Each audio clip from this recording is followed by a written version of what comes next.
From the halls of assembly, you'll hear us scream and shout. Our love of Indiana is manic and devout. Everything we discuss in unique manner. We won't be satisfied until we hang another banner. Us two goofy guys go by names of Ward and Eric. And as you probably know by now, we're Hoosier Hysterics. Hoosier Hysterics. Hoosier Hysterics. Hello, Ward. Hello, Eric.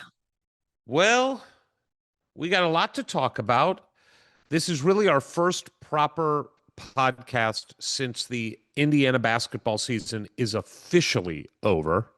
Right.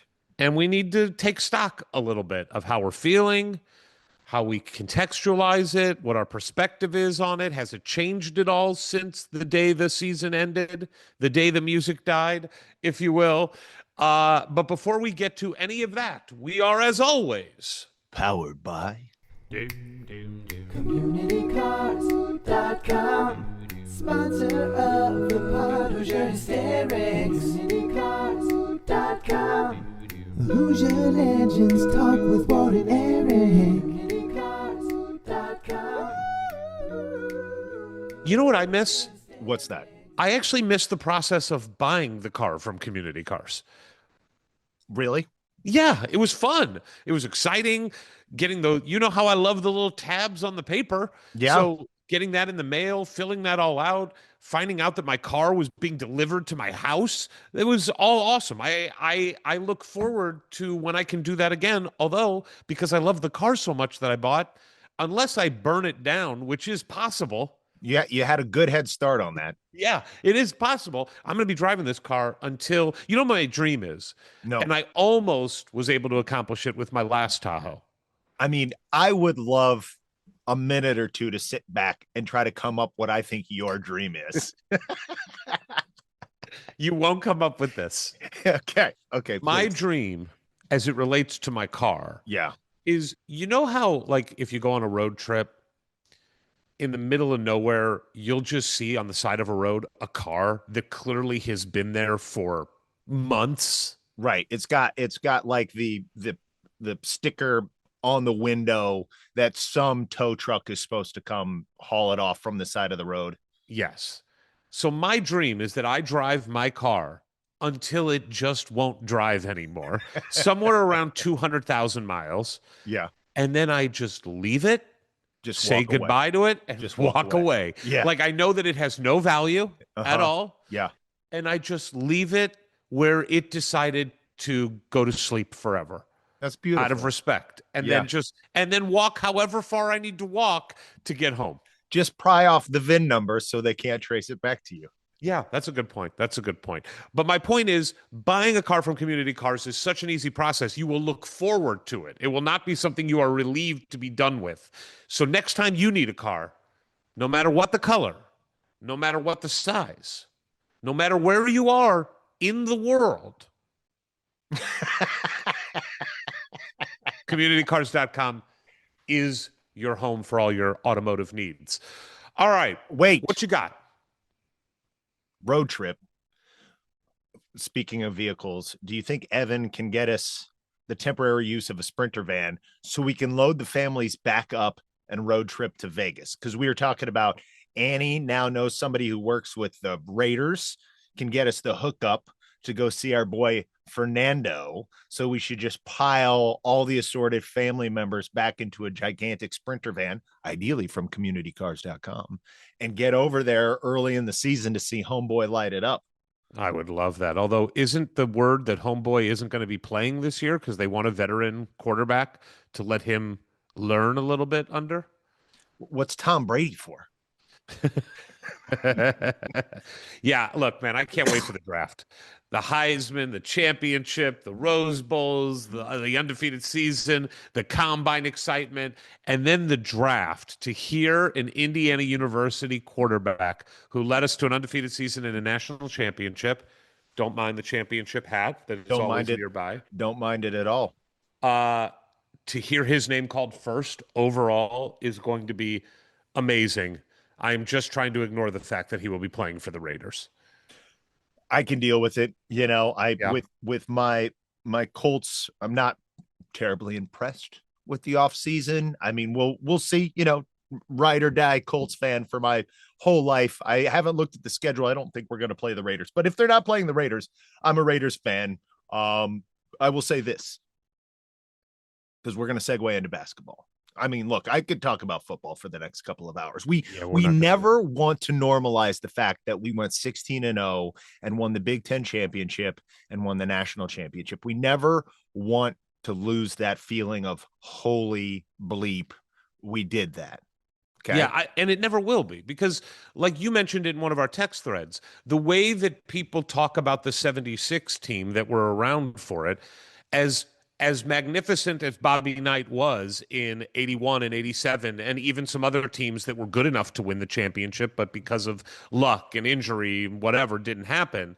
The 76 team is always put on a pedestal. Forever. It's always considered a notch above everything else for obvious reasons. But that's, even with Bobby Knight winning 2 more national championships and countless Big Ten titles, it was never normalized, and here we are 50 years later. Yes. So this will be that. I have zero doubt of it. It is that for us, and in a time and a place where the importance, the popularity of college football just with American culture is at an all-time high.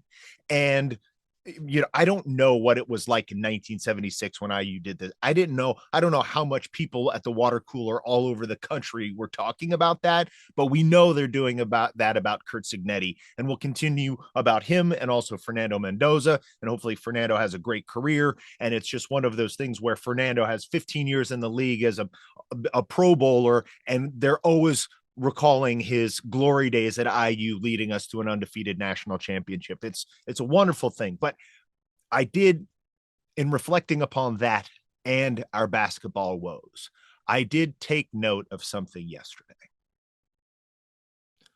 Okay. What? Oh, wait, sorry. You know that. What was it?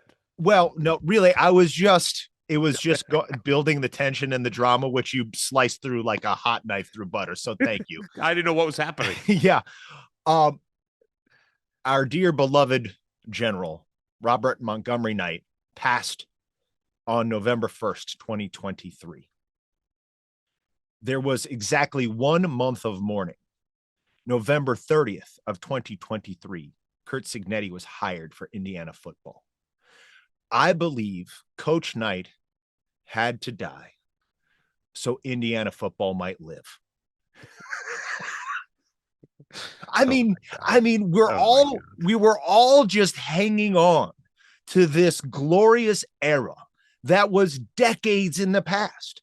It was our identity. It was our pride. It was really, at this point, our aggravation and the bane of our existence.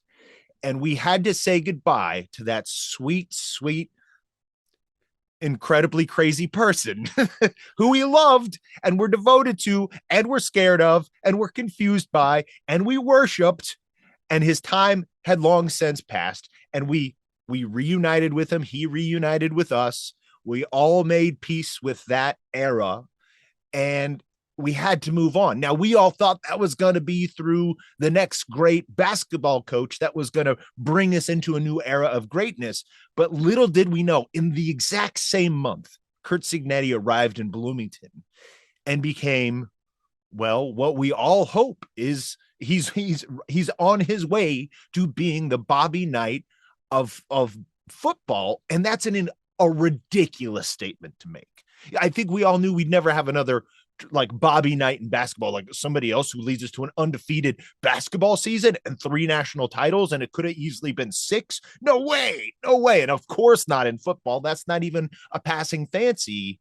So I don't think it's a coincidence that as we sit here in the middle of March sadness, that we have to look to the Bob Knight of college football, Curt Cignetti, to find joy and happiness in March. I'm not really going to comment much on that. I think that was a good run by you. Thank you.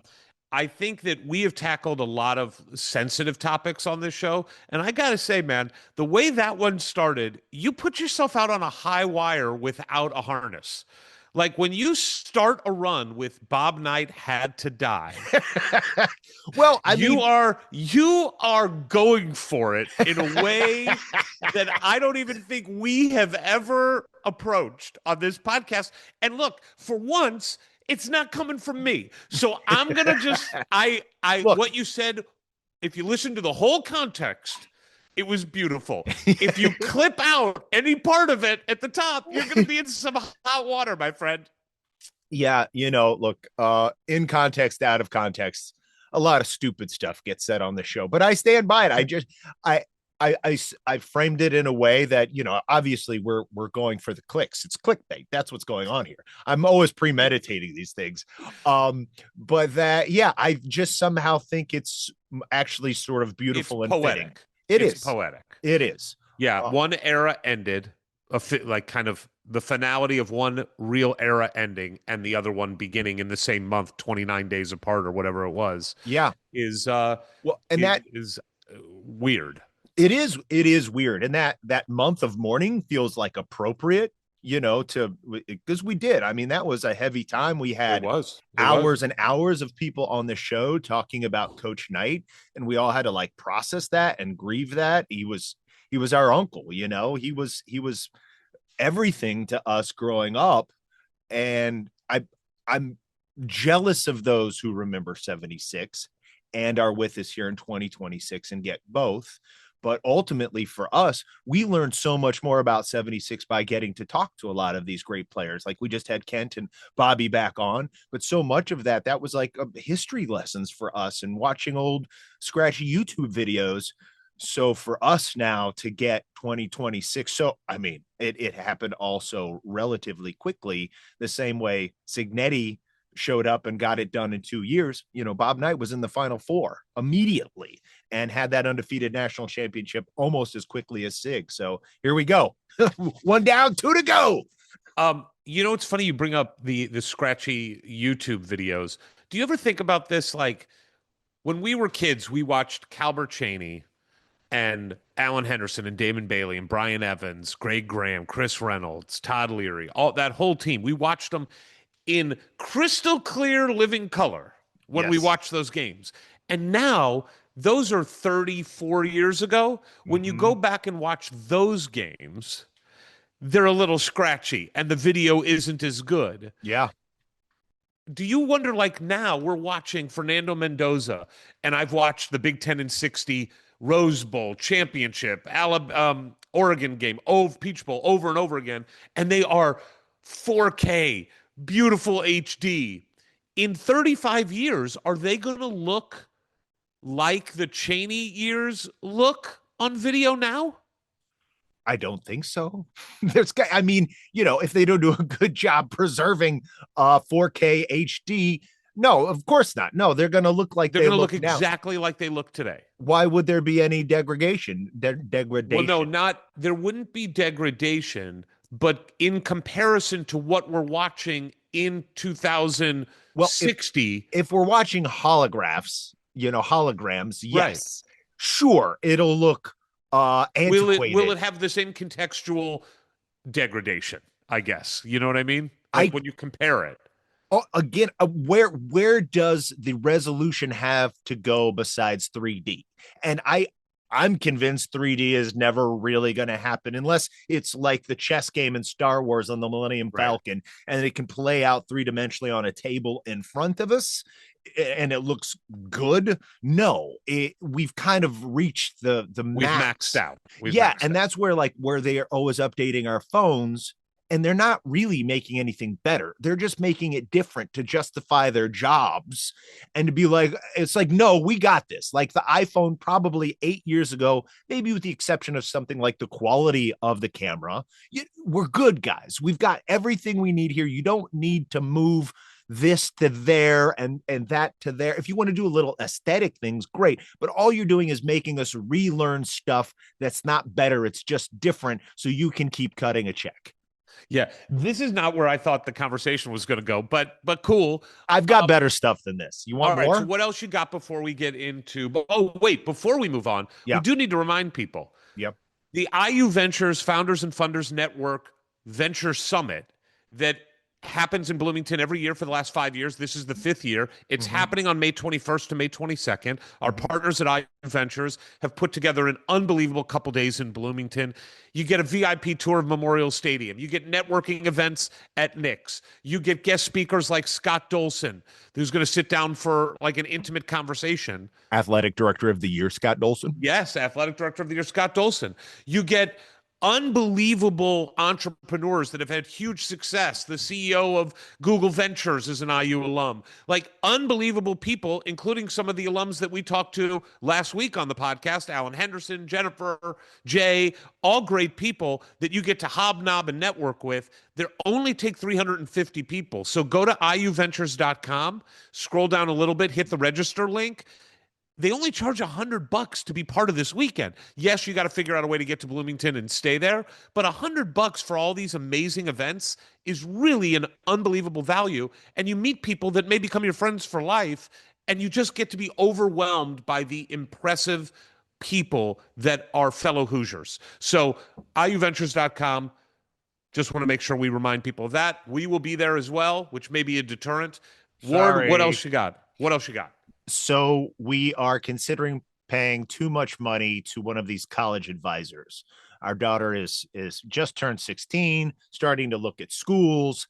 And so these people are looking to make a quick buck on our hopes and dreams for our child. So we're on the phone with a woman named Brittany. And Brittany is talking about her company and her approach to helping you get your child into the college of their choice.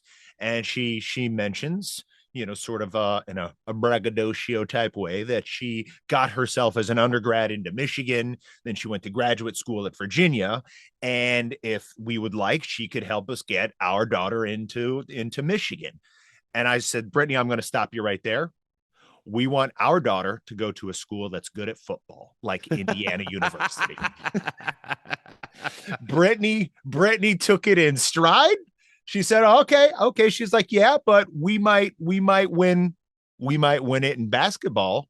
And I go, yeah, but you need an Indiana guy to do it. That's right. Now that probably hurt me more than it hurt her. Sure. But I had to lay claim even to the current success of their basketball program as being the product of an Indiana Hoosier. Look, I don't want to get on a sidetrack here, but do not spend a penny on that college advisor bullshit. It's bullshit. Wow. Okay. It's bullshit. It's bullshit. Well, Look, that's easy coming from a guy whose kid got into Berkeley. well, but my point is, like, your kid, and I felt this way about Julian. Yeah. He needs to be the driver of getting into college. He Sure. needs to do the work. Okay. And a lot of what those college advisors do, first of all, they charge a crazy amount of money. So crazy. But they end up doing the work for your kid. And if your kid isn't willing to do the work, then they shouldn't get into the school. It's true. Because right now I think Bo, but I think, because Bo took the college tour and she really likes Berkeley. Why does she like Berkeley? Because it's a nice campus. You know why she doesn't like Berkeley? No Starbucks. So, I mean, yes. Is this like how you want to decide the criteria? And you're going to spend thousands of dollars on an advisor for that? Look, by the way, I will tell you that like the no Starbucks thing is a point of pride for people at Berkeley. I'm sure. I would think you would love that. Yeah, I do. But look, it's not about me. It's about what she wants. And that's why I'm like, well, Bo, plenty of Starbucks in Bloomington. Let me ask you a question. You say it's not about you. Will you be spending any money to send your daughter to school? I mean, I don't make any money. Will you be spending any family money to send your daughter to school? Yeah, I presume so. Yeah, then it is about you. Anyway, let's move on. We got to talk about basketball unless you got something else. Well, yeah, no, I've got something about basketball. All right. So look, here we are. March Sadness, as you coined it, is upon us. I have been consuming it like I do every year, even though I tell myself I won't if Indiana's not involved. This is what I have to contribute to this conversation. I am hate watching it, but I get sucked up in the games. I did like watching Wisconsin lose, and I liked seeing Ohio State lose.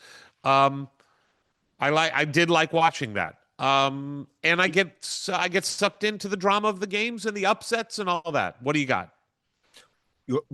To me, watching March Sadness, it would be it would be like going to an orgy while suffering from ED.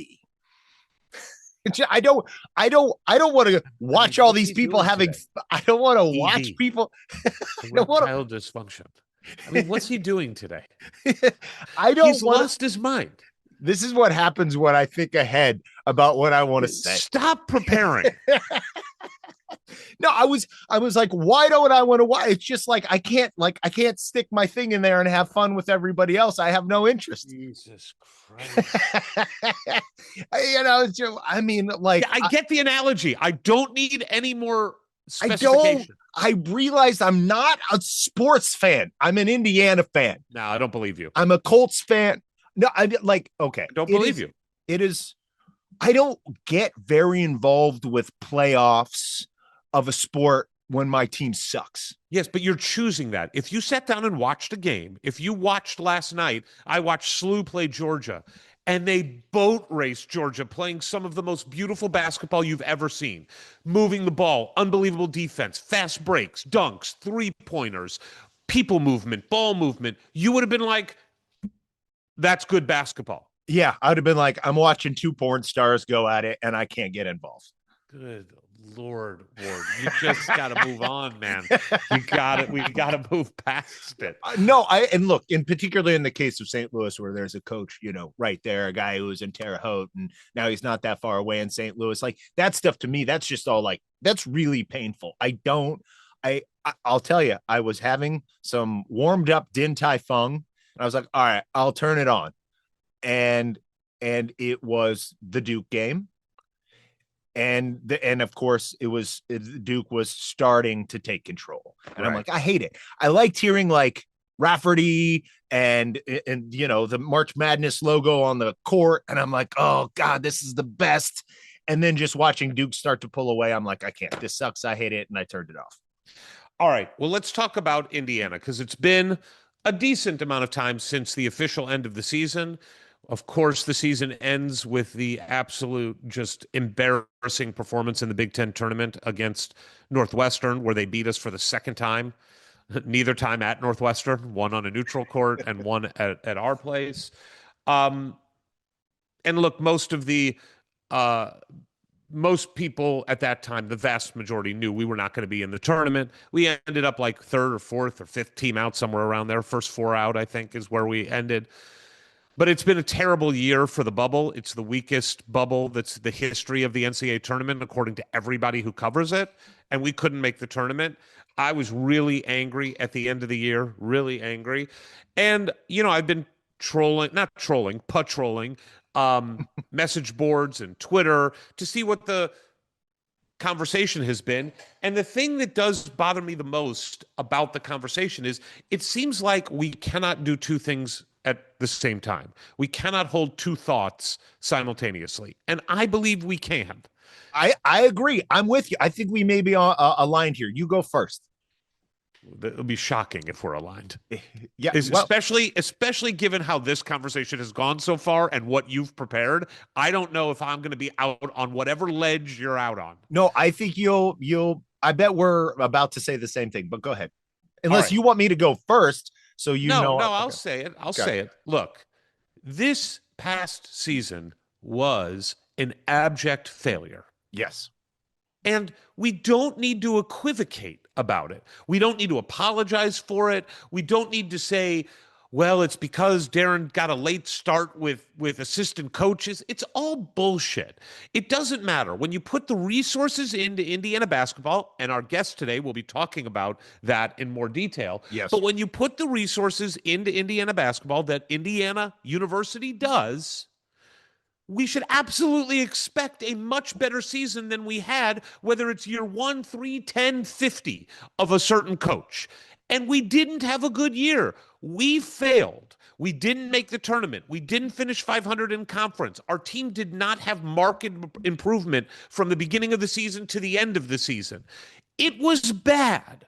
It was really bad. It was a failure.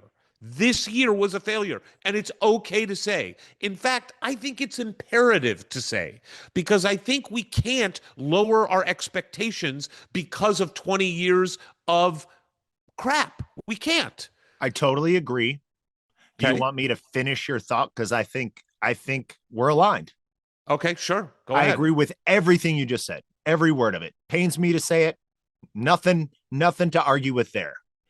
But that does not mean next year's going to be a failure. That doesn't mean that we can't turn this thing around. I don't like the idea of having to take a mulligan in year one of a new regime, but the fact is they're going to have tons of time to prepare for the portal when it opens next month. They've got a new sheriff in town when it comes to the personnel GM position, or whatever you want to call Ryan Carr, what his official position is. So whatever wrongs happened last season, and you could point to a lot of them being potentially with the roster construction, if not all of them, they've made real strides here in changing their approach by bringing in Carr, by saying publicly that they made some mistakes with roster management, etc. So just because year one was a failure, I'm not ready to say year two is going to be a failure, nor is this whole regime going to be a failure. I am, because I'm an Indiana Hoosier optimist, hopeful that they can take it a mulligan and turn it around in year two. It'll kind of feel like starting over again, because we basically have to churn this whole roster. But hopefully this year 1B goes better than year 1A. I 100% agree. Hope cometh in the morning. And for Indiana, that's been the case every year for a long time over the last couple decades. But yes, that is the truth. It is okay to be totally honest about what happened last season and to say it does not mean that this will happen again. Right. And there are things to look to that I think give you reason for optimism.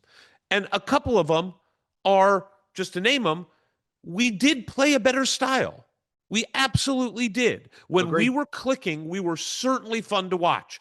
Did we have the talent that could sustain it for 40 minutes or over the course of a season or against really good competition? No, we didn't. But when we were clicking, we looked really, really good. That style is attractive to transfers that only have 1 or 2 years left and want to play in a system that will allow them to get shots and play open and free. Yes. Does it appeal to recruits that you're looking to develop? Absolutely. Hey, you want to come score 44 points in Assembly Hall? We got the system for you. Yeah, exactly. So that's something to be optimistic about. Another thing to be optimistic about.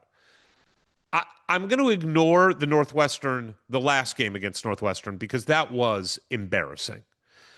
But this team did play hard. I mean, I believe that they played hard. They didn't play smart all the time. They didn't play well a lot of the time. But look, I'll use Tucker DeVries as an example. Tucker came in thinking, and so did the coaching staff, Tucker came in thinking he was going to be a stud. He was going to be a Big Ten, probably all Big Ten, first or second team type player, shoot 40% from three, probably score around 18 to 20 points a game. And it didn't happen for him. And he was chucking shots at the beginning of the year like he was an 18 to 20 point scorer, like he was Lamar Wilkerson. And then Tucker changed halfway through the season. Now, look, he's too small to guard bigs. He's not fast enough or athletic enough to guard wings. But Tucker, look at his rebounding numbers. Look at the way he played. He battled his ass off. He played hard. It didn't lead to wins. I get it. But what I'm saying is the team did not give up. They played hard for the most part throughout the season, and we haven't always seen that at Indiana over past years. So I think that speaks well to Darren. Even in the face of losing, they played hard. I don't think they played disciplined. I don't think they played well, but I do think more often than not they played hard. I do. I mean, there's degrees of hard. Are you going 85, 90%, 100%? Like, to me, it was less about like what physical effort is being exerted on either end of the floor. What concerned me is the mental toughness. And I just agree. You know, as far as like, oh, like this, the identity of this team, like the first thing Darren said is like, we want people leaving Assembly Hall saying that team played hard. And I'm like, I don't know. I can play hard. Okay. What I want is what I'm not is mentally tough. It's like when the going gets tough, I start feeling sorry for myself and I start thinking about what I regret in the past or fear of the future.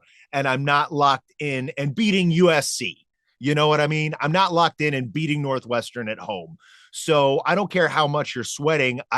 I want a certain amount of mental toughness that clearly this team did not have. And that's despite having Tucker and having Connor, who are like these guys, that Darren was counting on to bring in his culture, his style of play.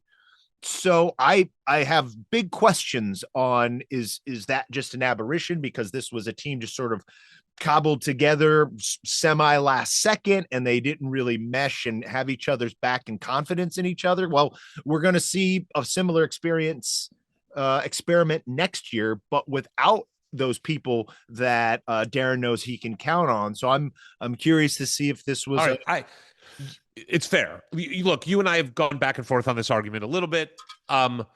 I would argue that the mental toughness is part of what we see as mental toughness is part of that. They just weren't good enough players to be good enough for 40 minutes. And when you're not good enough skill-wise, strength-wise, athleticism-wise, over 40 minutes to beat Northwestern or Ohio State. No, you're right. Look, you're right about that. You're right about that. So, although I will say Ohio State, from a talent perspective, has more talent than Indiana. They shouldn't, but they did. They had more talent than we didn't have a lot of talent this year. We had enough talent to be better than we were. I believe that. But anyway, right. So I believe overall the team plays with an intensity that bodes well for the future. I believe that they play a style that's attractive. And even with an under-talented team, we scored points. Mm-hmm. Like we did score points, fairly regularly. And that hasn't always been the case. So again, last year was what it was. It does not mean that next year will be that also. So I'm going to choose to be optimistic. Now, I'm also going to be critical like we were in the transfer portal last year.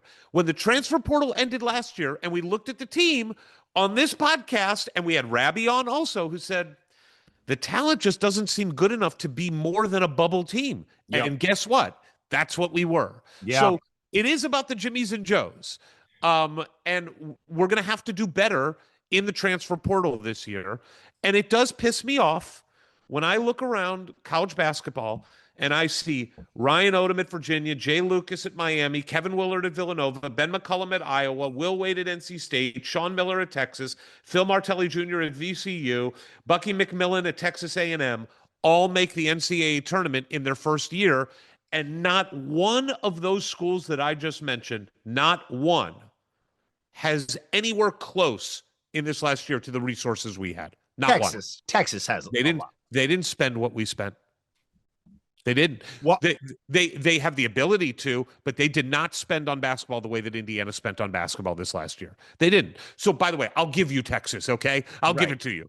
Fine. But they made the tournament, Ward. Yeah, and they won a play-in game, and they won a first round of 64 game. Something that Indiana has only done once in the last 10 years. And Sean Miller did it in his first year. So it is ridiculous. There is no excuse you can give me, none, that excuses away what last year was. Agreed. We have way too many case studies this year and last year.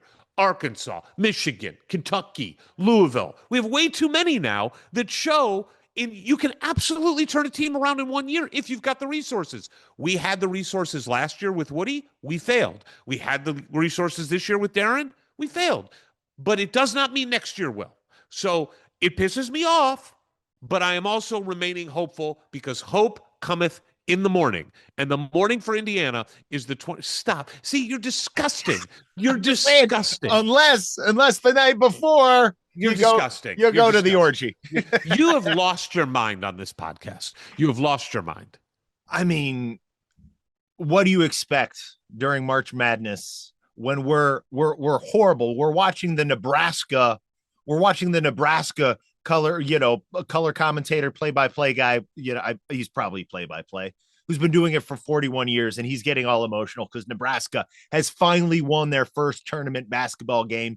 Meanwhile, in Bloomington, I'm just thinking about our time in Miami in late January. And we have Indiana basketball has become Nebraska football. Indiana football has become Nebraska basketball. I don't know. Well, okay, we're better than Nebraska basketball, though. That's true. That's true. I mean, they're not done yet, but I don't think they're going to make it all the way through. They the didn't go tournament. undefeated. They didn't go undefeated. That's so true. No, it's hard right now to be existing in March sadness, knowing we've only made it 2 out of 10 years. And then this is from Zach Osterman. I was reading in preparation to our guest today. He did sort of a spinoff article about our guests article today, where he said, we have 4 winning records in the Big Ten in the last 18 seasons. Yeah. 4 seasons we've been above 500 in 18 seasons. Like and Ward, and to go back even further, 4 seasons in the last 30 where we won more than 11 games. And this, the veil of disillusion has just dropped from my eyes. Winning in football has allowed me to really look at basketball as like, we haven't just fallen short of the standard established by Coach Knight. We're just a shitty basketball program. Oh, okay. Yes. But to quote Kurt Signetti, when asked about his team playing at Penn State and the failures and ineptitude that Indiana football has had at Penn State over the years, and his response was, this team's never played at Penn State. Yes. There is none of it matters. The last 30 years doesn't matter. Going forward, I agree. But when, and this is probably for the discussion with our guest, but maybe we'll preview it here, is something is rotten in the state of Denmark, and that is the Indiana basketball program when we're now in our 4th coach in this decade of mediocrity, right? And maybe you go ahead and you put Coach Crean over there because he did great stuff and it was all a different time. And you know, he was 1 year off the Big Ten championship. But if you certainly want to talk about Archie and Woody and now the beginning of Darren's, it's like, no, we've been spending a bunch of money for a really long time to have really terrible results. Yes. But as we've talked about, you do have to spend the money to raise the floor. Like, to give yourself a chance, you have to commit a certain number of resources, a certain amount of resources.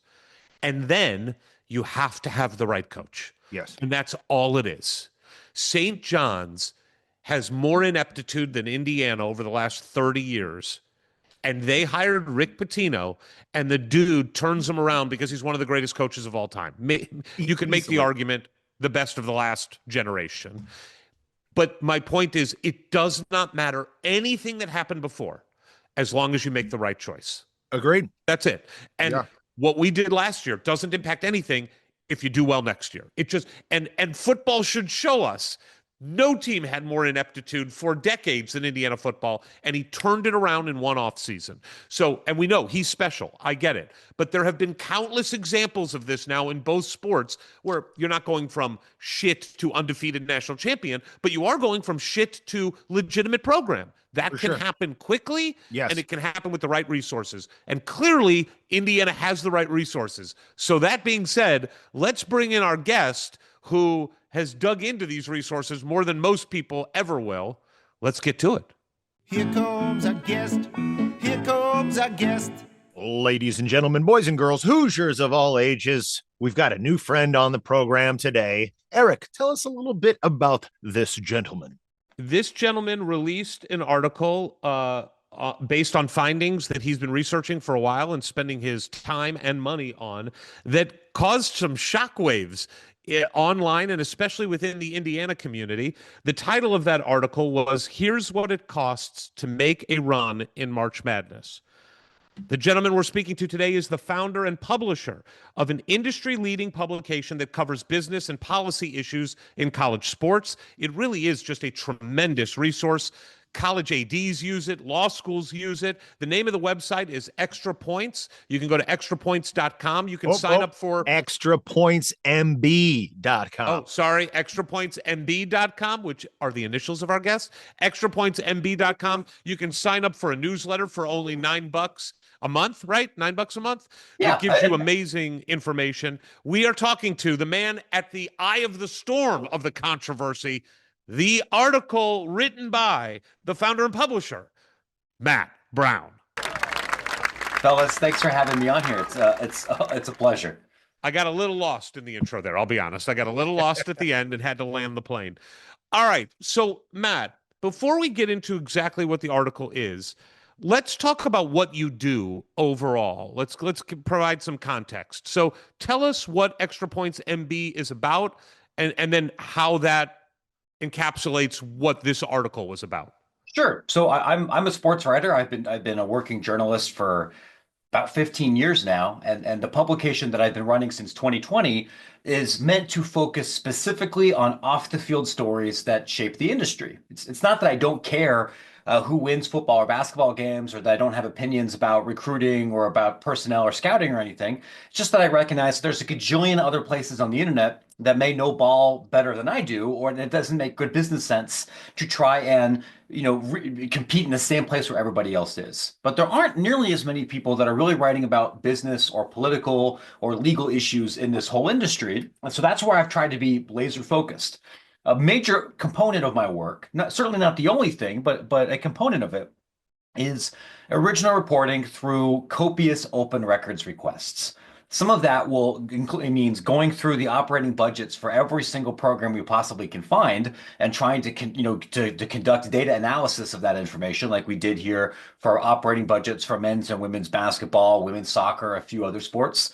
Sometimes we use these tools to break news, like we have about conference realignment or about the development of college football and college basketball video games, where we've been a leader on that front, and sometimes other things. So I'll do lots of reporting that involves me getting on the phone and talking to people just like the folks at the Indianapolis Star or anywhere else. But a lot of the work that I do is about tracking money, how schools earn it, how they spend it, what they spend it on, and how schools can get the best information to make the most educated decisions possible. And give us a little bit of your background. You're an Ohio guy. I was scrolling through your tweets to try to get caught up to speed here. I think you were lamenting a Buckeyes loss. Is that your school? That is where I went. I did 1 year at American University in DC, which is a Patriot League institution. I grew up not far from Columbus. I ended up finishing my undergrad there. I don't mind admitting that I'm still a fan of Ohio State athletics. I would prefer them to win. What was I broken up that Indiana won the national championship in college football last year? No, I think you have to have a heart of stone to not be excited about that, especially because as you do this kind of job for a while, you begin to develop relationships with people all over the country. I think regular readers of Extra Points would find that I write way more about Wright State or Ball State or Purdue Fort Wayne than I do Ohio State. And part of that's by design to protect myself from bias, and partly because that's where there's less competition for audience. All right, so let's get into this article. It's funny because I would imagine this is an article and a post basically that you do every year, I would think, right? Yeah. So talk a little bit about, again, the name of the article is Here's What It Costs to Make a Run in March Madness. Give us for people that may not have seen it, what is the basic gist of what you were trying to get at here? Yeah, and certainly there's, I think some people on the internet were like, oh, this is just an Ohio State guy trying to write a fuck Indiana column. And I can assure you, that wasn't the case here, right? If you look on the website a week earlier, I wrote this exact thing for women's soccer. I've done this for softball, for baseball, we're going to do it for hockey once I get the math on a couple of Division II schools a little bit later. What happens is every university, whether you're a public school or a private school in Division I or Division II, has to file what's called an MFRS report with the NCAA. And this is the closest thing any of us have to an itemized, standardized athletic department budget. It shows what everybody. Yeah, please. I'm sorry to interrupt. Would it be okay to call this an MFers report? You could call this you could if you wanted to, especially if you happen to be an open records processing clerk who has to respond to me. It's like, oh, this Matt, just so you know, Ward has prepared for this podcast episode more than he has for any of our other 350 episodes. Sure. So he had that joke in the holster and was just waiting for you to say what the report was. There you go. Pump, set. You're welcome, Ward. Thank Right? you, Matt. So, yeah. So everybody files this budget report, and it shows you everything itemized by sport. So you can see exactly how much money Indiana, or hypothetically, not hypothetically, exactly how much Indiana says we earned this much from baseball ticket sales. We earned this much from selling parking spaces at softball games. And they do this for every school. Now, a private school like Notre Dame does not have to share this information with nosy people like me, even though I ask nicely.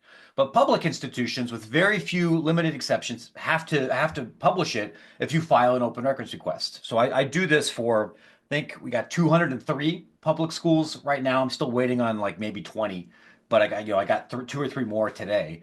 And then we produce multiple stories that compare a lot of that information.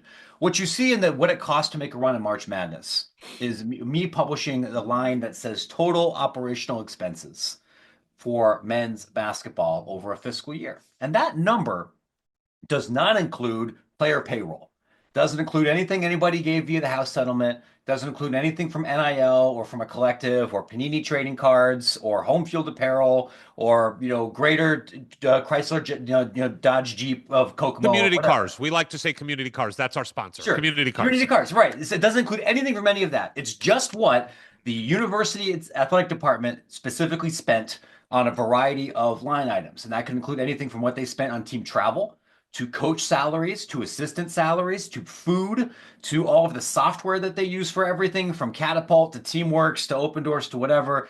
And of course, buyouts or severance packages for everything. So I did this for everyone from, Indiana and UConn and North Carolina to Kennesaw State and Portland State and University of New Orleans. Published a big old chart and then ran some regressions on this. And what that chart showed, much to the chagrin, I think, of many Hoosier faithful, is that for fiscal year 25, which is last basketball season. Woody's, to make it clear to our fans, it's Woody's last year. Woody's last year. Indiana reported spending over $32 million, which is the most of the country among any public school. My educated guess is the most of the country anywhere, even more than Duke or any private institutions, and about 9 million or so more than the next closest school, which would be Tennessee. And this is notable to me, and I've made the same point again for other sports, not me trying to pick on Indiana specifically, but it is a little unusual for a team to be in the top 2 or top 3 of operational spending anywhere and not make the actual NCAA tournament. It's not unheard of. If you go look at the baseball post, South Carolina and Texas A&M had the same problem, especially South Carolina, who sucked. But it's a little unusual to have a team near the very top and fail to make the NCAA tournament, which Indiana did in Woody's last year and also this year. And All that right, so brought the wailing and gnashing of teeth. Let's break down the number a little bit, because I think this is where it caused some agita in the fan base a little bit. So, but actually, before we break down the number, I want to ask this. Are there any costs, and I'm not talking about like little costs, but like significant costs that would really move the needle here? Do you think there's any costs that athletic departments hide that don't go into specific sports lines? Unquestionably. So do you have any sense, like, for example, here's what I've been told. Travel is a big one. Yep. So a lot of schools like Indiana have use of private planes. There's all different kinds of ways to account for the use of a private plane. And if it's owned by either you or somebody that's your friend, the cost associated with using it, you can kind of fudge. So maybe it actually costs 60 grand for a round trip ticket on a private plane, and you only say that it costs 30 because that's all the guy that owns the plane decided to charge you. Do you have any sense for that? Are there numbers outside of what you printed that aren't included here, besides the player salaries? Sure. I would say for that unquestionably happens. And the plane is a good example. There's one SEC school that, for example, has a university-owned airplane. And that airplane is used if the university president needs to go to an engineering conference in California, but it's also used if the coaches, both football, men's and women's basketball, need to make immediate recruiting trips or visits or anything. For most schools, that would show up as a recruiting expense. At that SEC institution, it doesn't show up in this report at all, and it shows up in the general university budget as like an administrative expense that exists somewhere else, not on the NCAA report. Not even in the athletic department budget. It exists. Not even in the athletic department budget. It shows up as like presidential overhead. Wow. That does happen. I think another example that's not uncommon is with food, right? Athletes at a Big Ten institution will typically have access to a training table where they can eat food that specific university nutritionists produce, and you could get unlimited snacks, right? There are some schools where if that food is being prepared and served at a university dining hall that is not part of the athletic department, it might not show up as an athletic department expense. It might show up on the general university Aramark expense. What I tell people, and I think very regular readers of Extra Points and industry people know this, is that the MFRS reports, or the MFR reports, if you will, are imperfect documents. But I use them, as do the Sportico and USA Today and WinAD and every other kind of B2B facing publication here, because they are the closest thing we have to a unified data set that is kind of alike.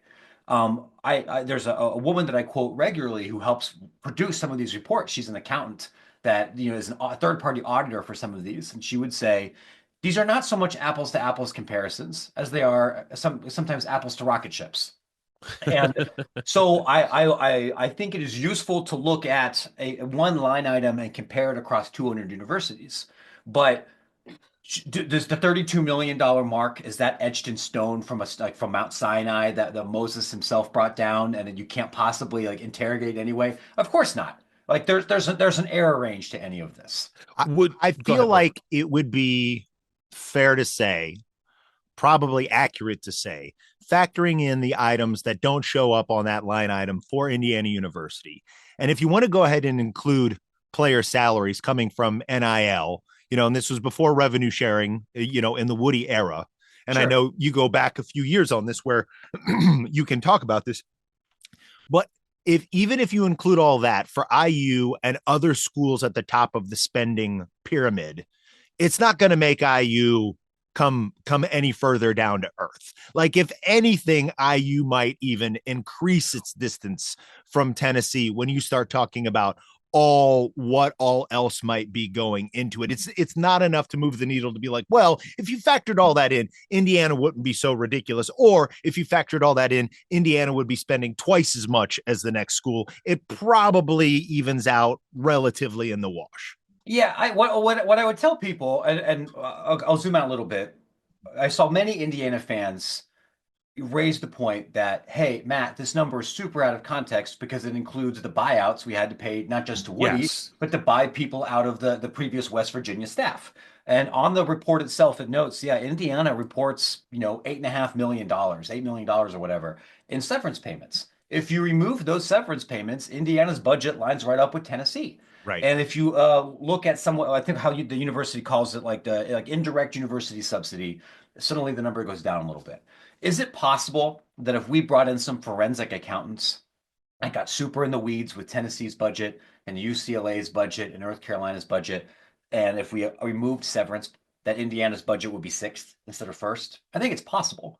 Is it possible that Indiana's budget would be 27th instead of first? That I think is unlikely. Right. The broad point that I still believe is true is that when you look at this report or last year's report or the year before that, yes, Indiana's operational budget is either first, second, eighth, 10th, whatever. It's in the top 10, and the results have not been what you would expect given their peers that are spending. Totally. It's top tier. It's in the top tier. And when you're talking about programs that are spending big time money in different sports, I believe the basketball tournament is the only one that includes 68 teams.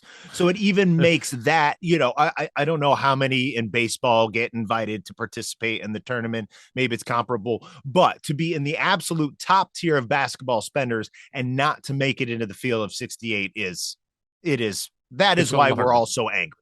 Sure. Matt, if you don't mind, I want to dig into the weeds of the number a little bit more, because Zach Osterman did some reporting on it, and I assume you and Zach talked. We actually did, and we've talked before. Okay. And I have a good relationship with Zach. I appreciate it. I read Zach's story. I appreciated both the kind words and the extra context, and based on what I read from Zach, yeah, I think I'd co-sign all of that. Like that, I Yeah, think no, that's very fair. Zach was really complimentary of you and the work that you do. Here's where I'm a little confused. So Sure. again, I want to say this about your work. I have not read all of your work, but what I have read is you're not giving opinions. Like you are taking data and making it accessible to readers like us. So none of this is your opinion. You're taking numbers. So in Indiana's number, 32 million, $41,364 in the fiscal year 25 for basketball operating expenses. And you say that 7.767591 of that is what Indiana claims to be severance pay, right? Yeah. Like, I don't know what the official word is, but that includes severance. Now, where I get confused is in Osterman's reporting, he reports that Indiana paid Woody a $6.5 million go away settlement, which, by the way, just for the record, this has nothing to do with you, Matt, but this should also put to bed that whole bullshit where people thought that Woody walked away. Because if Woody resigned, he wouldn't be entitled to a $6.5 million payoff. They fired him, which is why they paid him $6.5 million.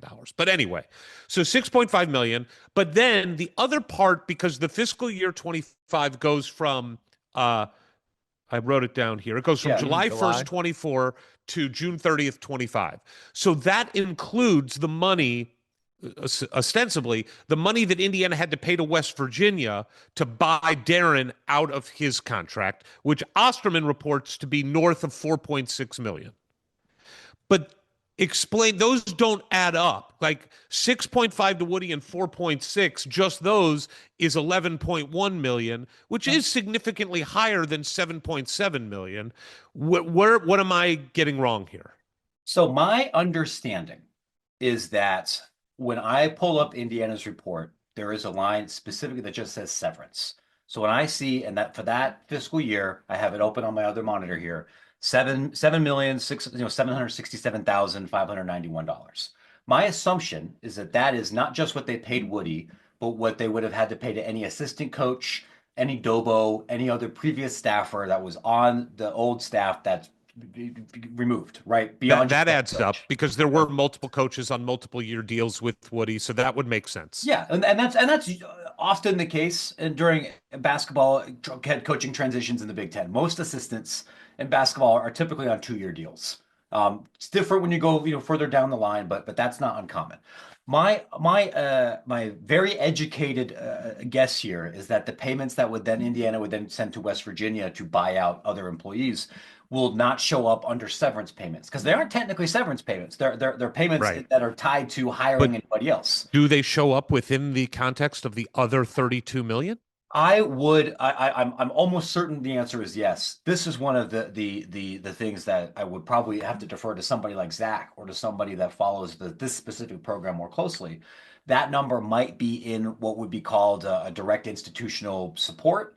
It might show up under some kind of expenses that are not tied to any particular line item, the miscellaneous, if you will. But I would say Zach would know about the total obligation here better than I would specifically because I don't remember off the top of my head. But when you get the report, though, yeah. But when you get the report, how broken down is the report for Indiana? Because 4 million is a big chunk. That would skew a line somewhere.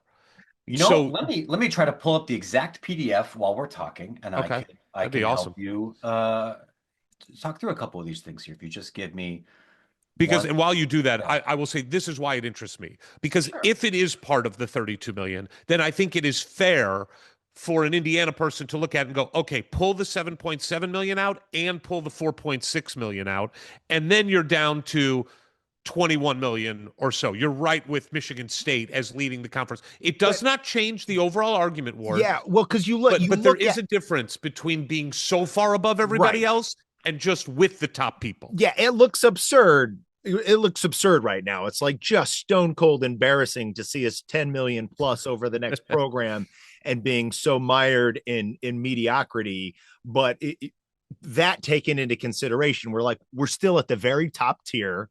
with 100%. with terrible results. That's why So- I've argued with people that kind of went at Matt, and I said to them, the problem that I think people are having, and Ward, you would totally co-sign on this, is that they're like picking apart numbers and it's too much. But the spirit of what your article says does not change. You could take $10 million out of that number, and Indiana is still paying way too much for a win, and Sure. or so if Us you in want to the look at it that way, Citadel. yeah, exactly. So yeah, well, at least you won more than one game, right? The Citadel Yeah. just had the one. So all right, so were you able to bring it up? I do have it up here, right? So here's how granular it gets on the revenues and expense sides. You have it'll say this is how much revenue came in for ticket sales. In case you're wondering, I have this pulled up here. Indiana on the revenue side made a little over $15 million from ticket sales for men's basketball. That's very good. Then you would expect that. That's near the top. You have a line item for direct state or government support, which is not something that really happens in the Big Ten. Does happen elsewhere. The other number that is surprising, and I saw the student paper mention this too, is a line under direct institutional support. And these, to quote exactly the chapter and verse from the report itself, it says these are direct funds provided by the institution to athletics for the operations of intercollegiate athletics, including unrestricted funds, from tuition or tuition discounts, waivers, federal work study support, endowment, unrestricted income. And Indiana does not report a dollar for this for any other sport except for men's basketball, where there is a $18 million even number placed there, and then for revenue not related to any specific teams, roughly $7 million. My assumption is that within that 18 million includes some of the money that goes here to pay off for buyouts for other staffs. But because that 18 million is not specifically itemized, I don't feel confident saying just throw the whole thing out.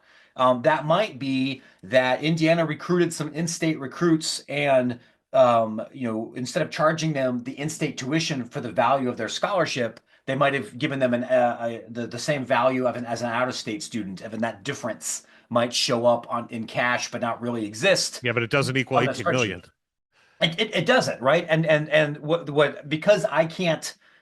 Because it's not broken down the way everything else is, and I do this for Indiana, and again I do this for all 200 other plus institutions there. I'll take the university at its word and put that number there. But Matt, that number, that 18 million, that's income, that's revenue for Indiana. That counts as revenue. That's not expense for Indiana. They also, well, it's put in as both. So it's saying we got this money from the school and then we spent it, and that part is not specifically itemized. So that 18 million. So we got the money, 18 million from the school, and we spent it. That 18 is part of your $32 million number. Yep, that's right. And then is the revenue from the game, the 15 million? Is that what gets us to a little over 32 million? Well, that's on the revenue side. Let me see if I can give you the exact. Yeah. So what makes up the other 14 million for the expenses? We'll go through, we'll make great radio here. If you give me just a second. Well, we know 7 million is severance. Yes. Okay. So here we go. Severance. Yep. Severance payments for men's 7.7 million. Number 2, recruiting expenses. And recruiting expenses in this context, that's transportation, that's lodging, that's official and unofficial visits, that's the phone, the cell phone bills to go call the recruits 18 bajillion times. This is not the bagman money, right? This is the cost of doing business. Men's basketball, that's a little over $500,000. So that there's your 500 grand there. You've got about 2.6 million for basketball team travel. Okay. The flights to UCLA and Oregon, the flights everywhere else within Big Ten play for NTE events, 2.6. So we got about another 300, a little over 300 grand for sports equipment, uniforms, and supplies. So all of the shoes that are not part of the Adidas contract, Indiana does have to still buy those. The cones, software, any of those kind of things, they live in that bucket. You have game expenses. So when you have an Indiana basketball game, you have to pay security, you have to pay the EMT that's sitting on the sidelines. You have to pay the event staff. You have to pay the referees. Everything that goes into actually running the event itself, that's $2.4 million. You have money that expenses that go into for fundraising, right? Like if you're going to go have a black tie dinner to go give money to the Indiana NIL fund, and you have to spend money on St. Elmo's to feed people, and the everything that goes with that. Indiana doesn't spend a whole lot of money here. That's $13,000. We have expenses for spirit groups and pet bands. That's not broken down by sport. You have expenses for athletic facility debt service, which is not something that basketball has to deal with. That's more of a football and swimming problem. And then you have direct overhead and administrative expenses. So this is the money that you have to spend on the athletic department staff that does not have a polo shirt that because they're on the basketball staff. Your sport administrators, the security for practice, your risk management, your legal, your healthcare, those kind of things. That's $7 million. Whoa. For men's basketball. It's not a small amount of money, and it's in fact significantly more looking at this report that Indiana spent on any other sport, including football. So could some of the buyouts have gone? Yeah, that feels like a crazy number to me. Right. That feels like where the 4.6 million for the West Virginia might be hidden because the other numbers it would if the 4.6 is not coming out of that number and you add 7 to the 18 and the 4.6 is coming out of the 18, you're way above the 32 million. Yep. So it could be there. You've got Evan, there's like facility maintenance, you've got medical insurance expenses, student athlete meal, a bunch of other things, and there's a lot of buckets that just say other. Right. All right. So look, the bottom line is Indiana is at the top of college basketball, and it's safe to say has been for a few years, near the top of college basketball in what they spend on running the Indiana basketball program. Yeah. And we obviously have not gotten a return on that investment that is close to the top of college basketball. Now, I think you would probably agree here too. You really can't compare the ROI if you're going to do cost per win. You can't compare a Power 4 school that, I looked at all the Big Ten schools on your list, and the only two that don't report are the private schools of Northwestern and USC, I think, right? That's right. Yep. So Wisconsin spends the least at 12.4 million, and Michigan State, Indiana are up around 21, 22 million if you take out the severance and the buyout. So there is about a $9 million spread between first and last, but you can't compare Big Ten spending versus Patriot League spending. So when you do a cost per win, it's totally skewed. I think it's fair to do cost per win among Power 5 schools because it seems like the spread is about $10 to $20 million. But I think it would be foolish to compare ROI per win outside of that. Would you agree with that? Well, what I would tell people is I think there's lots of different ways you can look at this spending. And it would be fair to say, hey, trying to calculate any kind of cost per win is flawed metric if you don't have payroll data, because that influences your on-court success a great deal. You're talking about the player payroll, yeah, which I want to get into next. But sure. Yes. What I would tell people, and this may sound a little bit self-serving, but I promise it isn't, is like I deliver my information primarily through newsletters rather than static blogs.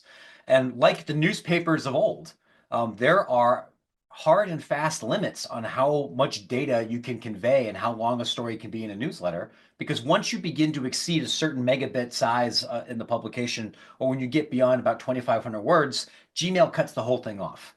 Within our library tool, which is the software that we present all of this information, you can not only run a report to compare just cost per win within the league, if you'd like. You can also check the correlation between cost and net rating, which I think to your point might make a little bit more sense here. And this came up when you were looking for at the correlation between spending and winning in softball and soccer. Where, yeah, if you're only playing Patriot League teams or Horizon League teams and everyone's budget is $8. If you have a budget of $30, will go a long way. That's not the world where Indiana is right now, right? So yes, does this have the perfect statistical fluency from this one chart that we would like for everything? No, I think if anybody logged into the tool, including some of the folks within Indiana Athletics, they can pull different charts. Um, it's funny, a little bit funny to think of a Power Four team having a cost per win as bad as the Citadel or near the very bottom. Not to pick on Indiana men's basketball specifically, we can do the same thing for women's basketball, and we can find a couple of Big Ten teams near the absolute stone cold bottom there too. That's just what happens when you spend a lot of money to buy out a coach, and you're not very Yes. good. Well, And wouldn't you that happens anywhere, yeah. if we are spending so much per win, which is a bad look, is it fair to say that we're actually getting a pretty good deal per loss? I mean, especially when you figure when you have to how you do buy games, right? Yeah, Like, right. I don't think you're losing too many of those games against like the Mastodons or whatever in November. So Right. that's been efficient, and you're selling tickets. See, Right. the numbers, they're what you want them to do. All right, Yeah. let's switch and talk about something that you clearly state is not part of this, but I want to get your perspective on Yeah. it to see if you can provide us any insight. I'd And love to that write is about it. player compensation. So this was the first year, fiscal year 2026 is the first time that revenue sharing was legal in college athletics. And it varied from school to school, it varied conference to conference. And obviously NIL is part of it too. Now, going forward, when you do these reports, I would assume the public schools that have given you this information, the 200 plus schools, will have to provide you with the revenue share portion for each sport. Is that true? Am I right there? That's the hope, right? Or that's in my view, I think that's what NCAA policy and the law would require them to do. What I have found, because I filed a bunch of other requests over the last 3 or 4 months to try to get as much of this revenue sharing information as possible. Like I don't want to have to wait till next January to get this. Right. Let's do it now. Yeah, because And you could already have footballs, you could already have, Sure. and and basketball.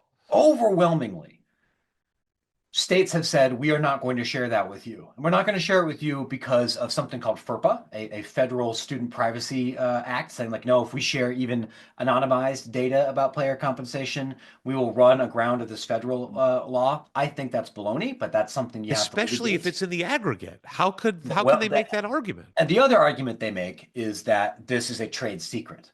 And whether it is a trade secret depends on your state open records law, which is very different from state to state. And what I could tell you is that Indiana's is not one of the more progressive or permissive open records laws in the Midwest. And it's not a red-blue thing, because one of the states that is across the country the most permissive is Texas, which is deep ruby red. And one of the states that is the worst, in my opinion, is New York. One of the worst places to file any kind of open records request. We will see if in the next 9 months schools are compelled to share some of this that's anonymized. But even if they do, and I hope that they do, because I think that that's better for researchers, I think it's better for taxpayers, and fundamentally, I think it's better for coaches and athletes too. The more public compensation data is out there to help people make more informed decisions on how they budget. But even if we have that, and Indiana says, all right, we spent, I'm pulling a number out of my butt here. Let's say we spent $3.5 million in fiscal year 26 on men's basketball. You're Well, going to be gentlemen, I'm sure. that number is going to be pretty close, by the way. I think it's over. I Okay. think it's a little over 4, but Yeah, educated guess, right? Yeah. But the total compensation will almost assuredly be more than that, because there are Indiana athletes that are making money from other sources, whether that's through doing ads through podcasts, of or course. trading cards, or money laundering through charities, the way the collectives have been operating. So even then, we will be off somewhere between 15 to 60% of that number, but it will be a start to have that conversation. Yeah. So here was my question going to be first on the revenue share. Have you had any Power Four major programs in the world of basketball or football give you the revenue share money? No, the closest thing that we've had was Florida State disclosed how many payments they made across the athletic department over like a 3-month period. So they'll say like, yeah, we cut checks 112 times, but they won't say the spent amounts on the aggregate this much money during these couple of months, but we won't tell you by sport. I've gotten that information from a tiny number of low major schools, but none of it is about direct payroll. Like Western Michigan told me, yes, we spent $200,000 over these 3 months on men's hockey, and this amount of money on football and this amount on men's basketball. But I don't feel like any of that information that I have right now is enough data to make a useful table or anything. Okay, so then this is going to be an awful question for somebody like you who deals in data and facts. But I am going to just ask, Yeah. anecdotally, there's been a lot of talk about what does it cost to field a team that can make a real run in March. It is kind of what your article is about. But that is specifically talking about player compensation. And there is this number that has kind of been thrown out, $10 million for basketball. I'm just talking basketball. That a $10 million roster, and that includes player revenue share and let's just call the other bucket NIL. Sure. That 10 million is what a school needs to get a roster that can compete at the, let's call it the Sweet 16 level. Do you, in your anecdotal research, how close do you think that is? Are you comfortable with that number? Where do you think it lies? I know where that number comes from. I would say to an Indiana fan or a Kentucky fan or a Louisville fan or anybody, I do not believe you need to spend $10 million for next basketball season to have a roster that can make the Sweet 16. If you want to have a roster that has multiple McDonald's All-Americans, if you want to have a roster that on paper will be likely have 2 lottery picks, or if you want to be recruiting the same caliber of athletes that Kentucky and Duke and Arizona are going after, then I would say yes, that is the minimum, and you'll probably need to exceed that a little bit because a truly elite player, a guy like AJ at BYU or like the Boozers at Duke, those guys individually, whether it's from your money or Red Bull's money or Panini's money or whoever, they are going to command north of 3 million, north of 4 million easily. Now, if you spend 7 million and you have the right team and you have a plus coach, can you make the Sweet 16? Absolutely. I feel quite confident that the teams that make the Sweet 16 this year are not going to be the highest paid teams, right? Kentucky allegedly has the highest budget in college basketball this season. I think they've looked like a really good team, maybe 3 weeks all year. Right. They kind of backed into the tournament a little bit, right? Texas was near the very top, according to the agents that I've talked to, and they weren't. I mean, they beat BYU, but they really weren't that great during the regular season either. So I don't think you can expect to do this in the Big Ten with a budget of $2 million. But if the relationship between, I think, college basketball success and like recruiting stars is not anywhere near what it is in college football. And what we saw from Indiana football this last year is maybe we need to start rethinking what that relationship looks like in the NIL era. If you have a truly elite coach, I would argue Indiana football is the best coach in the country right now. Yes. And not only that, but the best coach and the best staff at evaluating talent. If you can do, if you're in the top 20% at evaluating talent or developing talent in men's basketball, you don't need that same budget. And what happens in 3 years, I don't know, but I would not say based on what we saw this season that Indiana currently has that. And I would say the same thing for my alma mater. Ohio State is one made basket difference between them and Indiana, basically. Like that, I think they're very similar basketball programs right now. So are you kind of advocating a Moneyball approach where instead of if you have limited, if you're more around the 10 or just under $10 million range, but you're doling that out in a million or so to your couple 3 best players and then into the 6 figures to fill out the rest of your 8 or 9 man rotation. If you have the right coach, that can compete or even exceed what a place like Kentucky that's spending twice as much, but it just doesn't come together. Unquestionably. And look, it's different for everybody, right? If we're in a world where there's 3 Mark Cubans that I don't know about, and you guys just say, fuck it, like, we want to have the best coach, we want to be able to have the best system and everything, but money is no object. We're not going to get outbid by Texas Tech or Indiana. Great. You can do that. I just don't think it's necessarily required. There is absolutely a floor, right? Like you need to be able to spend X amount of money on your roster because it doesn't matter if you have the reincarnation of John Wooden as your coach. If you're hitting the roster with the starting 5 from Rose Holman, like you're screwed no matter what. Like at some point you need dudes who are tall and can shoot, but I don't think you have to spend in the top 15% of the country. The John Wooden was like the original advocate of NIL. Like, Yeah, I mean, that's that true. guy had it rolling way This- before it was a thing. This, you know what? This was a bad example. You're right. So Yeah. two follow-up questions. One, Sure. not to put you on the spot, but do you have any sense for what you think that minimum is? I always called it, it's funny, we were very involved and we are still involved in NIL, but we were an early, we started the first collective and Sure. we were involved. And what people just thought it was like an open auction. Like somebody would just put a guy's name up and then people would bid and whoever the highest bidder wins. And that really isn't how it worked. And it still isn't how it works for most.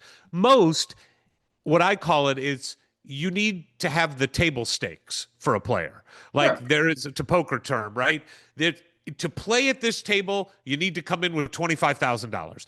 Okay, if you have that, then the coaches still have to win the recruitment, and it's about the system and development and all that, personalities. But to your point, there is probably a rough minimum that you're going to have to spend to get a level of talent that can compete. Any sense for what you think that number is? Yeah, I would say that I don't feel this number is going to probably sound smaller than what many Indiana fans on the internet are probably reading or anything. But for me, I think that bare minimum is probably 5 million.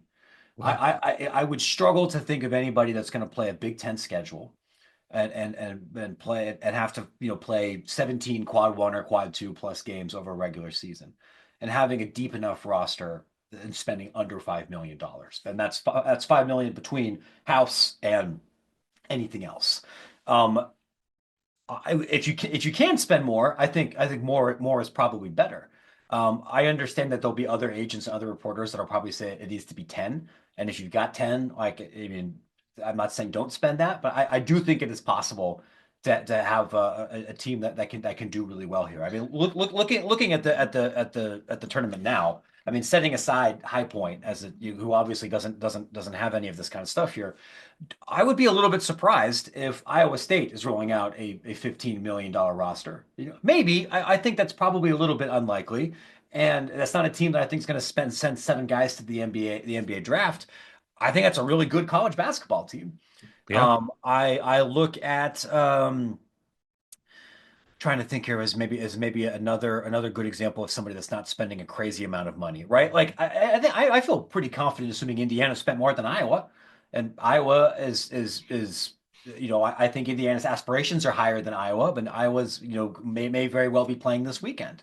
I don't think Nebraska spent $30 million or anything, Right. and I don't expect Nebraska to make a very deep run, but they had a great year. The basketball is so different than football because your rotation is only going to be 8 or 9 guys. So if you evaluate 2 of those guys better than everybody else, you don't necessarily have to drown them in money.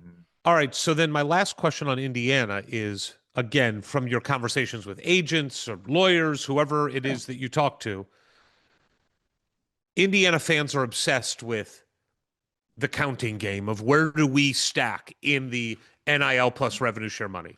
Do you have any sense for where you think Indiana sits? If you don't have a guess at the number, do you have a guess at where do we sit in the tiers of college basketball as far as how much we're paying players directly? So that I don't feel confident enough to make that kind of assessment based on this year's roster. What I would tell people, if there are Indiana fans who don't work for Home Field Apparel that are not ready to tear me apart or anything, I would say, hey, this program also earned the most revenue of anybody else last year. Like we were talking about expenses in that post. We write about revenue. That's typically more of an off-season story. But we do the same things. I can tell you, looking at the chart right now, Florida's report came in while we were talking, so I'll have to look at that later and check it. But Indiana reported basketball revenues of $51 million, and I think that's a solid proxy for the level of fan support and the level of local and regional business support that this athletic program has. It would surprise me if a program that could generate that much external revenue and sell that many tickets for a kind of lousy team and have this much outside support would be running out a roster of $5 million. We'll put it that way. Do I think that Indiana spent $22 million like Kentucky allegedly did last year? No, especially because they had to spend a lot of money on coaches. But if I said to you, because the going number that most people have accepted for Indiana is between $10 and $12 million that they spent this last season, would that surprise you at all? That wouldn't surprise me at all. If the actual answer was 8, I wouldn't be surprised. If the actual answer was 13 and a half, I wouldn't really be surprised. But I think that seems pretty reasonable given well Indiana's ambitions and what how many people care deeply about this program and have the capacity to help. Does it surprise you that there are still this many people who care this much about this program? Like for the results, the results we've had for 30 years. Yeah, do that chart. How is it generating passion per win? Passion per win. We're way up in insanity per win. We joke about it, man, but like I grew up from a family of Browns fans. I get that you can love something that doesn't necessarily love you back, and I don't need to tell you two about what a civic religion basketball is to Indiana. I used to live in Kokomo. Oh, okay. All right, I've been to high school games in New Albany. I've been to high school games up and down 31, and any yes, place I'm a Peru boy. You're a Peru boy. Oh, well, I like Peru better than I like Kokomo. When did you live in Kokomo? I'm sorry. When did you live in Kokomo? I lived in Kokomo in 2010 and 11. Wow. I was working a job in northern Indiana, but got it. There's a civic attachment here, obviously, that transcends wins and losses. And Indiana's going to have to really fuck up a bunch of things besides who they hire to chase those people away. It's a fun joke to think Indiana's a football school now. Welcome to the Ohio State experience. Welcome to dropping $35 million on your football roster and hoping you make the NIT. Is that a trade that Indiana fans would make now in the shadow of their football title? I mean, as a joke, maybe. In 10 years, maybe not. But that's like when I say that, it's a joke. Like I don't think you actually have to pick. Right. I want to ask a quick question about the 51 million in revenue that you said Indiana generated. Does that include 18 million from the school? That does. So it's really 33 million in external revenue. Yeah. Where does that rank? But if other schools are reporting it the same way. I was going to ask, where does it rank? Where does that rank? 33 would be like 6th. And that's in the 6th, assuming that the school 5 above them might have some direct payments from their school in those money too. Is the 18 million a crazy number for a direct payment? It seems insane. And that seems very high, but that would be something where I think I'd want to talk to the school, or I would defer to Zach, or I would defer to somebody at the Indianapolis Star. Like I look at that and I don't my radar does not think that anything's nefarious. No. I need to ask more questions because that's not typically what Indiana does over their last couple of years. I checked that. It doesn't mean that all of it is a complete one-off. It might be an accounting change or something else, just further research required.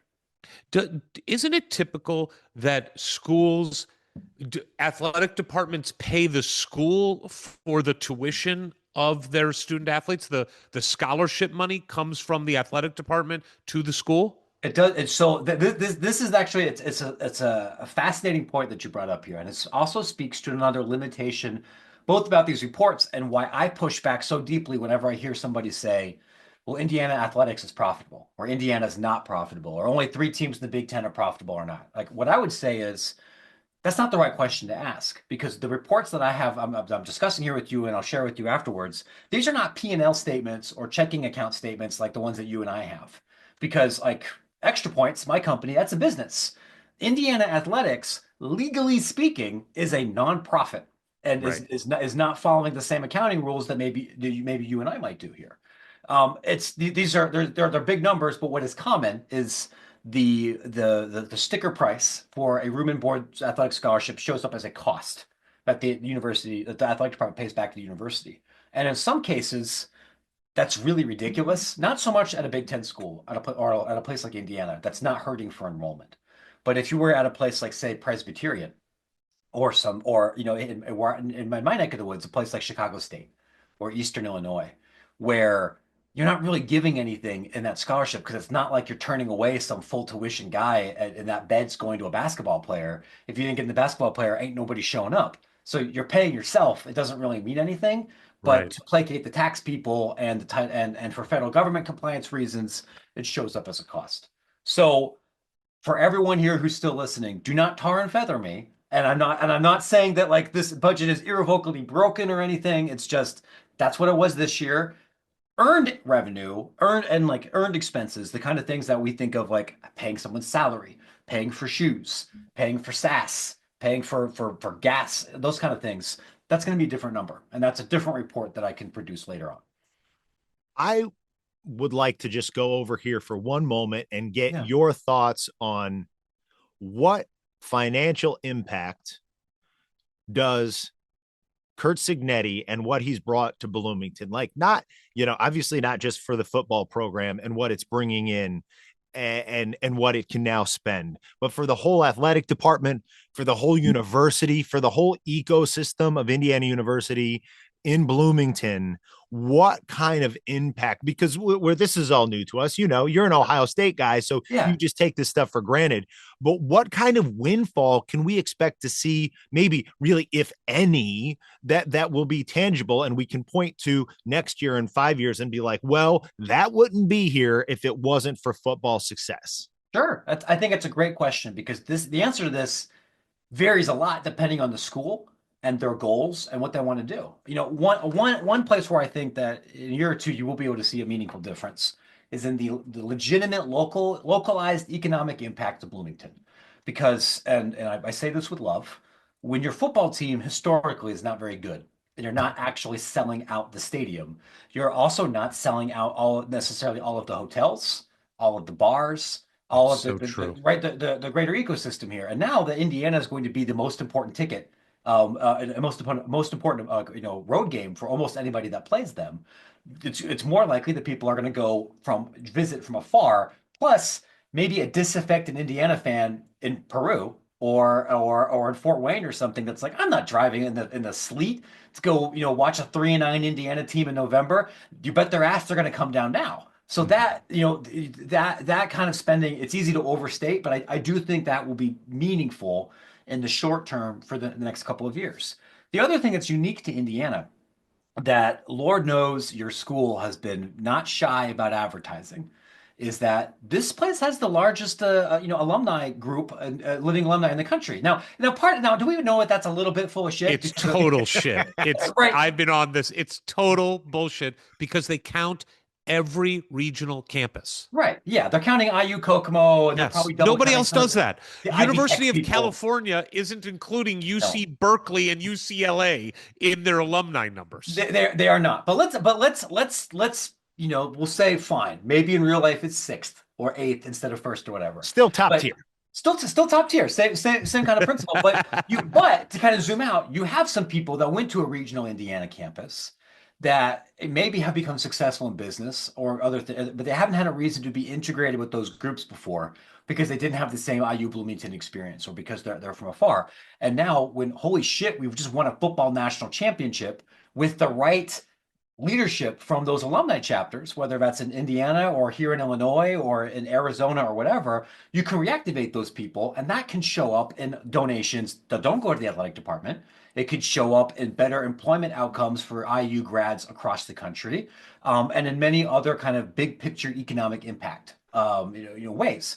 The last area, and this is something that really does come up a lot in Ohio, is Indiana needs to get the state to give it money for things, for branch campuses throughout the state, for agriculture extension schools, for medical research, for appropriations to help keep down tuition. And that can be an adversarial relationship in many places throughout the country. And that's not a red blue thing necessarily. It's just that like most states, when it comes time to cut things, you can't cut the prison budget. You can't cut the Medicare budget. You really can't cut the K-12 budget. One of the few places people can cut is higher ed. It's a lot easier to go to the governor or to go to the state house, wagging a big old trophy, and when you're asking for money and make people think positive things about Indiana. That is such a great point, Matt. In fact, just to jump in, just on social media over the last couple of weeks, Coach Signetti was with the governor and there were pictures taken. That's never happened in my life with a football coach in Indiana. I've never seen the football coach with the governor of the state of Indiana, but it's a great, great point. I mean, I'm trying to think, like, there might have been a couple of pictures of Antoine Randall palling around with like some state lawmakers, maybe. Yeah, maybe. But that kind of political goodwill hasn't happened. And it's not like Signetti's rolling up to the governor and then, also, casting dispersions on like Carmel's like roundabouts or something, or making some politically outrageous remark. He's soaking the stuff in. So I would say like, these are the kind of things that are nebulous, and it's hard to point to this chart next year and say like, look, SIG did this, we solved everything. But if other people do their jobs, it can really have a huge multiplier. I think the best case example is with Alabama and the success from Saban, but specifically Alabama's long-term efforts to recruit a ton of talented out-of-state students. Because God bless the state of Alabama, it doesn't make that many college-bound high school graduates. And Alabama, since the 60s, has always been built on kids from Schaumburg, kids from New Jersey, kids from Silver Spring in Maryland, and from throughout the South. And the visibility of Alabama, thanks to that football program, and thanks to everything else the university was doing, led to a huge financial explosion. You can go to Tuscaloosa now, and people will tell you that's a Saban building. That's a Saban building. Will there be a Signetti building in Indiana? Maybe. Kind of depends on what else they want to do. But like I think that's not an impossible thing. Very cool. It's funny you bring up the hotels too. This is just so anecdotal, but we've got a really good relationship with the Graduate, Sure. which is a nice chain of hotels in college cities and towns across the country. And we've been have a relationship with them now for about 7 years, 8 years. And so I have a pretty good idea of what rates are at the Graduate. Sure. And this coming year, the rates for the Graduate on football weekends, there are some of the football weekends that are in the $2,000 a night range, where the biggest game at Indiana when we started this 7 years ago would have been 500, 600 bucks. Yeah. You're talking about a 400% increase on what they're charging. Now, granted, that's not across the board, but I guarantee you for football weekends, it's up on average 100%. I mean, that's just one hotel, but Yeah, that has a trickle down. That has a I trickle believe down. it. I think it'll be interesting, and maybe this would be a great story for somebody at the Daily Hoosier or for somebody that's in a local newspaper to see how far out geographically that bump extends. You know, Right. the example we typically cite in this business is with Penn State. State College has got like 4 hotels, right? Bobby Knight was not wrong when he called that place a camping trip. Like it is in the middle of nowhere. So if you want to get stay at the Best Western State College during a football week, it's a 3-night minimum, and it's going to cost you $2,000 for a garbage hotel. And so then people are staying 2 hours away and then driving in because that's the closest place. So will there be when if Ohio State's coming to Bloomington, and that used to be when it would be all Ohio State fans, they take over the stadium. But now that certainly it's not going to be the case. Are people going to be staying out in Indianapolis? Are they going to be staying out in Terre Yes. Haute? Are they going to be staying out, even further away? These are things that can be measured, and you can see this at other smaller college town places when you're really good versus when you're just average. Yeah, it's a great point. Well, Matt, look, man, this has been fascinating. I love your stuff. You clearly know your shit, and it's really fun to talk to you. We'd love to have you back on when we get more information. If you get more of the revenue share stuff, I think that'll be fascinating Sure. to track. And I'd love to have you back on a year from now when we can look at this last year of Indiana, because Yeah. I've made the argument to friends too that Indiana actually, from an operational expense standpoint, I think is going to be significantly higher than what was in your recent report for fiscal year 2025. Not the gross number, because the severance number will go away, but Indiana pays Darren DeVries more than they paid Woody. They increased the assistant coach pool a great deal. They brought in somebody like Ryan Carr that they're going to have to pay real money to. They've invested more in software, nutrition, some of the analytics stuff is increasing. So I actually think, and actually, I'm actually curious real quick, the travel budget, you mentioned like UCLA and Oregon trip. Yes, traveling to UCLA on a chartered flight to Los Angeles is more expensive than going to Madison, Wisconsin.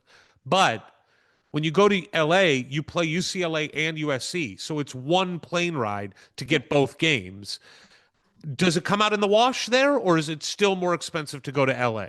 It's honestly, it's often not that much more expensive, and what dictates it are like really unsexy things, like when you took off, or which campuses can let you charter directly from campus versus require you to go to Louisville or Right. Indianapolis or somewhere else, as is the case with Penn State sometimes. And it can be if you're doubling up. It's some Big Ten schools. I don't know if Indiana has ever done this, but for some places, they'll put the men and women's team on the same charter flight because a basketball traveling party for a cross-country road trip might only be 18 people. You're going to have room on the plane. Can't really do that with football. In Yeah, my I don't experience, think Indiana's done it for basketball. I could be wrong, but I do not remember yeah, a time where Indiana's done that I recently. think it's more common for the Western schools as they come here than it is. I will say it's generally not the length of the flight that becomes more expensive so much as the number of flights. It's and what So if kind you of flight save you're a sharing. flight by right, so if you save a flight, because it's two flights, it's there and back. But if you're on a road trip that makes you go from Madison, Wisconsin to Minneapolis, it's the flight to Madison, it's the flight to Minnesota, and then it's the flight back. So I Mission actually West, think yeah. it does kind of all come out in the wash a little bit. But anyway, that's neither here nor there. Love talking to you. Love your stuff. Again, give everybody the website one more time. You bet, friends. You can find the newsletter, and half the newsletters are totally free at extrapointsmb.com. There's some games you can play for free, and then you can subscribe to the newsletter, which is just $9 a month. It's read by ads and conference commissioners and professors all throughout all of college athletics, and that will give you access to all 4 newsletters, and that's at extrapointsmb.com. Awesome, man. Ward, anything? Great talking to you, Matt. Anytime you want to stir up the Indiana bees nest hive, just come right here. We'll be waiting for you. No, that sounds great, friend. I come in peace, friends. I'm not a Purdue grad. I'm literally I'm not here to poke at anybody. I appreciate you giving me a chance to kind of talk through everything, and enjoy the rest of March. That was a guest. That was a guest. That was really fun.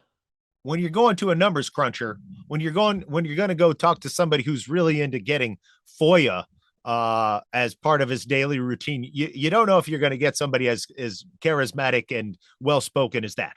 And he's quoting Bob Knight quotes from 30 years ago, 40 years ago. He knows Kokomo.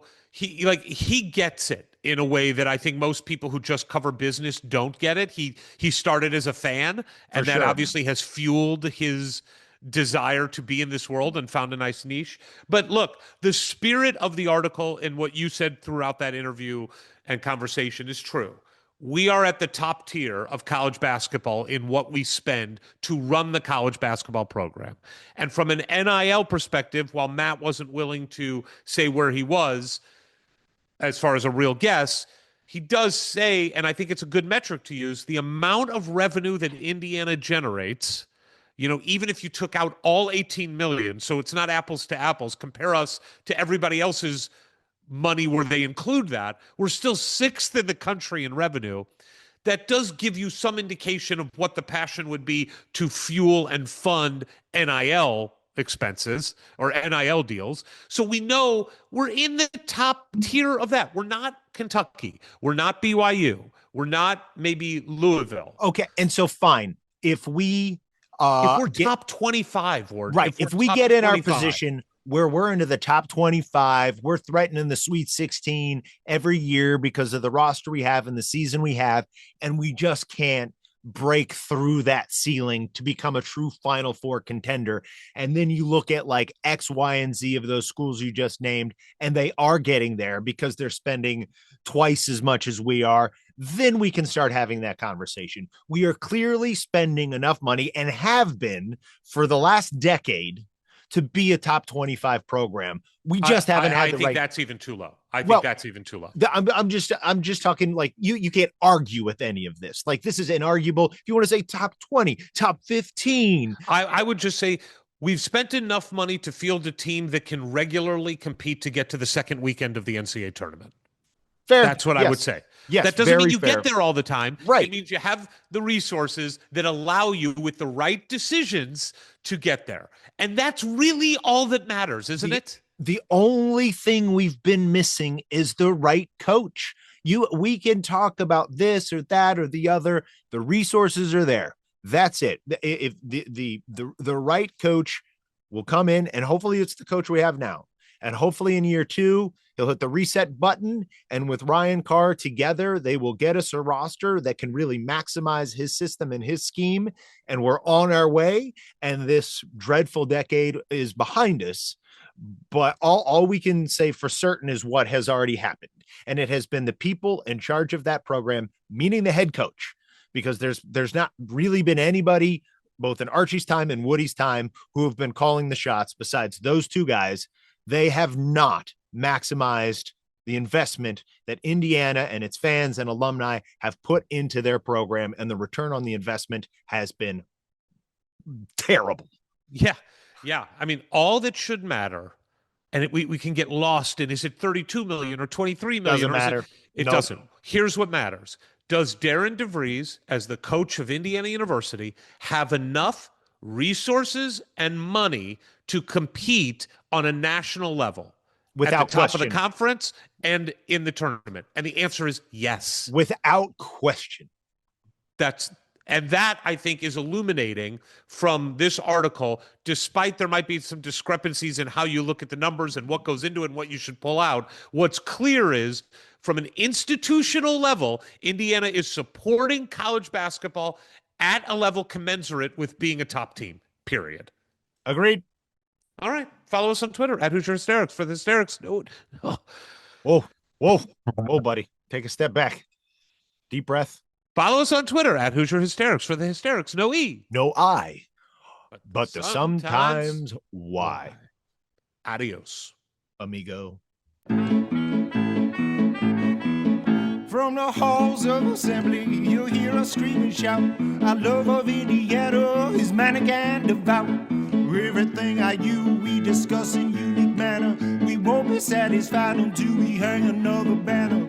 Us two goofy guys go by names of Ward and Eric, and as you probably know by now, we're Hoosier Hysterics. Hoosier Hysterics. Hoosier Hysterics.